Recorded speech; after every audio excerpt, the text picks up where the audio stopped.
அதாவது நான் கிரேன், இது எப்பயுமே மாறாது தமிழ்ல. நம்ம பேசும்பொழுது நான் போகிறேன், நான் போகிறேன், நான் படிக்கிறேன், நான் செய்கிறேன், நான் தூங்குகிறேன். அதாவது அதே மாதிரி தான் இந்தியிலையும் வந்து என்ன பண்ணுன்னு பாத்தீங்கன்னா 2 வார்த்தைகள் இருக்கும். அதை நம்ம என்ன பண்ணுங்க, ஞாபகம் வச்சுக்கோங்க.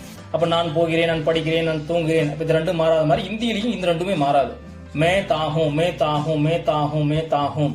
இது நீங்க என்ன பண்ணுங்க, மனசுலயே வச்சுக்கங்க. மே காத்தாகும் அப்படின்னா நான் சாப்பிடுகிறேன், மே ஜாத்தாகும் அப்படின்னா நான் போகிறேன், மே கர்த்தாகும் அப்படின்னா நான் செய்கிறேன். அப்ப என்ன அர்த்தம் அப்படின்னா, என்ன வருது அப்படின்னா, மே காமனா வந்துருது, வெர்பு அடுத்தது நம்ம மாத்தி மாத்தி போட வேண்டியது வரும். அடுத்தது தா போட்டு பூ வந்து நம்ம போடுறோம். அப்ப இந்த இடத்துல மாற வேண்டிய விஷயம் என்னன்னா, வெறுப்பு மட்டும் தான் வரும். அப்ப நீங்க இது வந்து மனசுல நீங்க 1-2 முறை சொல்லி பார்த்துட்டீங்க, எழுதி பார்த்துட்டீங்க அப்படின்னா மனசுல நின்றும். மே தாகும் மைண்ட்ல வச்சுட்டீங்க அப்படின்னா இந்த வெறுப்பு மட்டும் மாத்திக்கலாம். மே காத்தாகும், மே ஜாத்தாகும், மே போல்தாகும், மே படுத்தாகும், நான் சாப்பிடுறேன், நான் படிக்கிறேன், நான் பேசுறேன். சரிங்களா?